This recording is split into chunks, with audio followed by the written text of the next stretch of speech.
네, 여러분 안녕하세요. 반갑습니다. 가장 발빠른 소식을 전달해 드리기 위해서 노력하고 있는 주식 사고 팔고 놀자 TV 인사드리겠습니다. 구독과 좋아요, 알림 설정으로 저에게 용기와 힘을 주시면 감사하겠습니다. 자, 오늘 주식이 우리 주식이가 큰 폭으로 하락을 했습니다. 아, 예상은 사실 2600이 무너지고 전 저점까지 한번 갔다 오는 게 더 나을 뻔했는데, 오해는 하지 마시고요. 전 저점까지 갔다가 더 크게 밀렸으면 더 큰 반등이 나올 수가 있었습니다. 그 부분에서 아쉽다라는 거죠. 그리고 최근 들어서 이 신용 물량이 다시금 늘어나고 있는 추세입니다. 이 외국인, 이 주포들, 사악한 놈들이 절대 신용 물량이 높아질 때 이거 같이 안 갑니다. 처참하게 신용 물량 다 손절하게 만들고 난 다음에 V자 반등으로 쏩니다. 그러니까 어차피 두들겨 맞을 거면 시원하게 두들겨 맞고 신용 물량이 정리되고 올라가는 게 훨씬 더 상승폭도 크고 더 탄탄하게 올라갈 수 있다는 말씀을 드리는 겁니다. 아무래도 오늘, 내일, 금요일까지 이 가바닥이냐 진바닥이냐를 확인하는 그런 과정에 돌입했다고 보시면 될 것 같아요. 어쨌든 간에 오늘 시집가보다 종가가 조금 올라오면서 그래도 양봉 마감하는 그런 모습을 보였습니다. 그래도 충격이 크긴 크지요. 뭐 미국에서 넘어온 약재로 인해서 고스란히 우리 증시에 영향을 미치면서 거의 한 3거래일 만에 한 100포인트 정도 빠진 것 같습니다. 뭐 지금 상당히 공포스러워하는 분들도 꽤 될 것 같은데 제 영상 꾸준히 보신 분들은 현금 보유하고 계신 분들 지금 분할로 접근하면 단기간에 큰 수익을 얻을 수 있다라는 거 말씀드리고 싶고, 그리고 지금 고점에 물려 있는 분들, 지금이라도 던져야 되나 이렇게 생각하시는 분들인데 지금은 던질 때는 아니라는 거, 이미 늦은 거죠. 한마디로 말씀을 드리면 늦었기 때문에 지금은 들고 있는 종목을 보유하는 게 맞고, 현금 보유 주식을 보유한 분들에게 해당이 되는 말이고, 신용 쓰고 계신 분들은 신용 관리를 철저히 하셔야 된다는 말씀을 드려야 될 것 같습니다. 이게 끝이 아닙니다. 전저점을 깨고 내려갈 확률이 한번 찍고 다시 올라올 확률이 상당히 높다라는 점 다시 한번 말씀드리고 싶네요. 자, 이제 우리 애증의 CGN에 대해서 이야기를 좀 해볼 텐데, 드디어 4만원 깨고 내려갔습니다. 그런데 더 열받는 건 오늘 공시가 하나 나왔는데, 이 공시 과연 여러분들은 어떻게 생각하시는지 모르겠습니다만 저는 이 공시 보고 정말 화가 많이 났습니다. 이게 진짜 비중을 줄인다고 했지만 진짜 일말에 조금이라도 저는 일부 상당히 비중을 줄인 후에 그 일부 물량을 끝까지 한번 가져가 보려고 생각을 했습니다만은 그 생각마저 정말 잘못된 생각인가? 정말 다 털어버려야 되나? 이렇게 생각이 들 만큼 아주 충격적인 공시 내용이 나왔으니까 영상 끝까지 시청 부탁드리겠습니다. 자, 먼저 오늘 시가 4만원 밑에서 시작을 했죠. 39,100원으로 시작을 해서 개파락 출발했습니다. 그래서 39,050원까지 찍고 결국 장 중간에 뭐 플러스 상승 반전을 만들기도 해서 4만원에 안착을 다시 하는구나라는 생각까지 하게 만들었습니다만은 결과적으로 그것도 잠깐이었고 다시 밀리면서 2.96% 1200원 내린 39,300원으로 장이 마감이 됐습니다. 뭐 그래도 시가보다 높게 끝나서 양봉 마감했습니다. 자, 개인이 3만 천주 매도, 또 외국인이 아주 극히 일부 1000주가량의 매수가 들어왔고, 기관이 3만 천주 매수가 들어왔고, 금융투자 2만 2천주의 매수가 들어왔습니다. 자, 오늘 또 장 시작과 더불어 뉴스가 하나 나면서 시작이 됐습니다. 그런데 그 뉴스가 좋은 내용이 아니었어요. 하지만 우리가 다 알고 있는 내용이었습니다. 그 내용은 어떤 거였냐면은 아직까지도 회사를 아주 맹신하고 믿고 있는 주주분들, 뭐 코스피 이전에 대한 그 희망 계속해서 가지고 가셨을 텐데 그 관련해서 오늘 뉴스가 떴습니다. ESG 등급 최하위 시즌이 코스피 이전 상장 잠정 중단한다라는 제목으로 뉴스가 나왔습니다.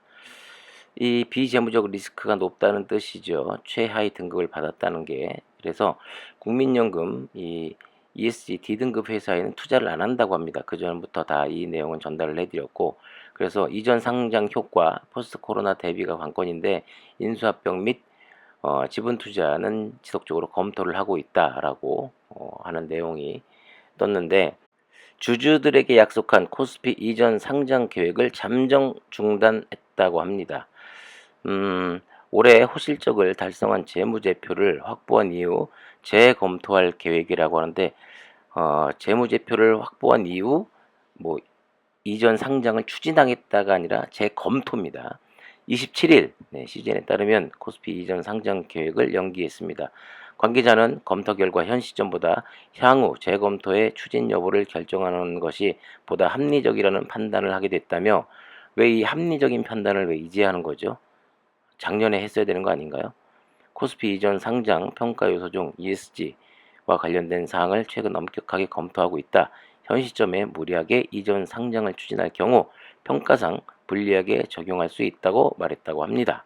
참 어이가 없는 것 중에 하나가 뭐냐면, 시젠이 그 기업 크기, 임직원 수 그 숫자에 비해 임원들 비중이 상당히 높은 회사 중에 하나입니다. 네.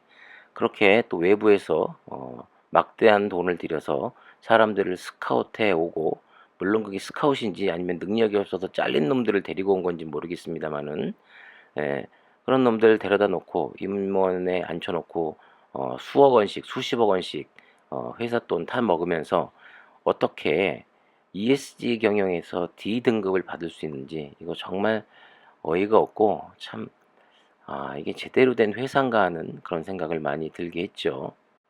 자, 그로 인해서 결과적으로 많은 주주분들이 코스피 이전 상장, 상장이 되면서, 물론 지금 당장 뭐 서류를 낸다고 해서 상장이 바로 다음날 되는 것은 아닙니다만, 그래도 이 공매도의 타격에서 좀 벗어날 수 있지 않을까 하는 그런 일말의 희망이라도 좀 있었는데, 그게 철저하게 무너져 버린 상태이고, 그리고 ESG 경영 문제에 대해서 이게 어제 오늘 이야기가 나온 것이 아니라 작년도 주총 때에도 이 이야기가 나왔습니다. 그런데도 불구하고 이제서야 이 발표를 하고 또 D등급 쳐맞고 한 것을 보면 정말 안일하게 대처했다. 아니죠. 정말 냉정하게 이야기하면 ESG 경영에 대해서 정말 일말에 1%도 신경도 쓰지 않고 그렇게 대응하다가 결국 D등급 때려 맞은 겁니다. 그러니까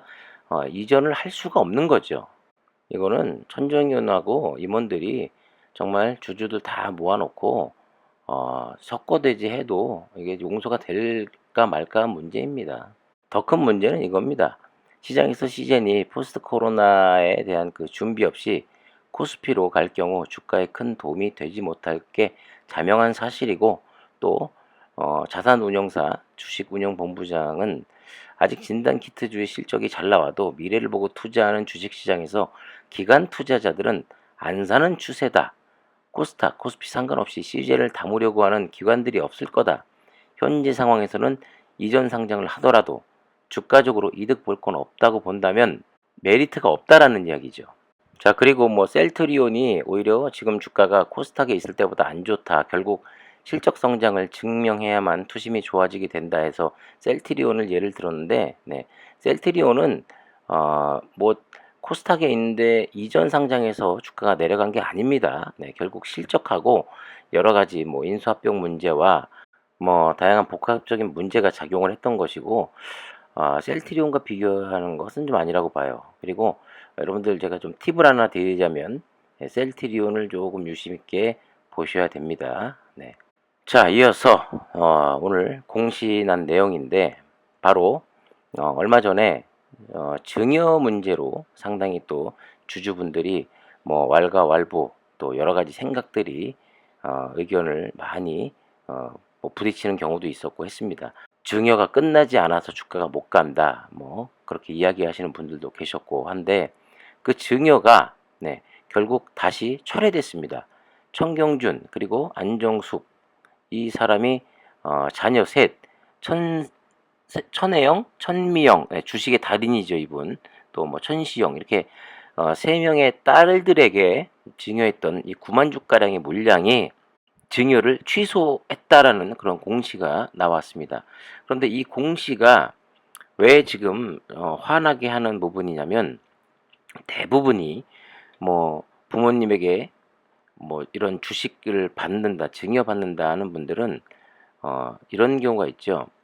대부분이 주가가 거의 최저점일 때 증여를 하려고 합니다.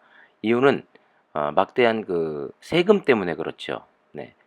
그런데 그 비용 때문에 가장 주가가 저가일 때 증여를 하는 경우가 많은데 사실 이게 한 6만 원대인가요? 네. 6만 원대인가 이때 증여가 이제 한다고 발표가 나왔던 걸로 제가 기억을 하는데 그때보다도 그때 하려고 공시를 했던 내용을 취소하고 다시 걷어들였다라는 것은 아직은 최저점이 아니다라는 말을 반증하고 있는 겁니다. 그렇기 때문에 지금도 힘들어서 아주 괴로워하고 있는 우리 주주들 입장에서 볼 때는 결국 4만 원도 깨지고 무너져 버렸는데 지금이 최저점이 아니다? 그러면 한마디로 최악은 없다. 더 최악만 있을 뿐이다. 이 말이 생각나게 한다라는 건데 다른 딴 쪽에서는 또 이렇게 이야기하시는 분들이 있어요. 이 증여를 하기로 했다가 취소한 부분은 주주들이 하도 지금 감정이 좋지 않고 주가가 너무 많이 내려가 있어서 양심상 걷어들인 것이다라고 이야기하시는 분이 있을 수 있는데, 네, 그거는 저기 달나라의 토끼가 껌 씹는 소리죠. 왜냐? 그렇게 주주들을 생각하고 아낄 사람들이었으면 주가를 이렇게 방치하지 않습니다. 그리고 주주들을 그렇게 생각할 사람들이었으면 자사주 매입, 소각, 그리고 ESG 경영에서 D등급을 처맞을 리가 없지요. 그리고 주주들을 그렇게 신경 쓰고 위할 줄 아는 회사였으면 조금이라도 회사에 좀 불합리하고 이상한 기사가 나왔을 때 적극적으로 해명하고 대응하는 그런 기사가 반박 기사들도 나왔고 항상 주주들을 위해서 무엇인가 하려고 노력하는 흔적이 분명히 있었을 거라고 저는 이야기하고 싶습니다. 자, 과연 여러분들은 이 공시를 보고 어떤 생각이 드십니까? 저와 똑같은 생각이신지 아니면 다른 생각이신지 모르겠습니다만은 지금 이게 CGN의 현실인 것 같습니다. 네. 자, 더 이상 진짜 CGN에 대해서 또 다시 생각을 좀 해봐야겠다는 생각이 많이 들었습니다. 자, 가뜩이나 힘든 장이 계속되고 있습니다만은 이번을 잘 넘기고 나면 분명히 또 좋은 시간이 쭉 펼쳐지는 건 아닙니다만 단기간이라도 좋은 그런 시간이 만들어질 거라고 저는 생각하고 있기 때문에 자, 여러분들도 대응 잘 하시고 다시 한번 말씀드립니다만은 최근 들어 그런 분들 많이 계신 것 같아요. 진짜 7만 원, 8만 원대라도 물량을 줄였어야 되나 봐요. 이렇게 뒤늦게 후회하고 계신 분들 계신데 뭐 어떡하겠습니까? 잘 대응 잘 하시고 좋은 주식은 지금 넘쳐나고 있다라는 거 말씀드리고 싶네요. 자, 끝까지 이악 물고 파이팅 하시고요. 응원 부탁드리겠습니다. 지금까지 주식 사고 팔고 놀자 TV였습니다. 감사합니다.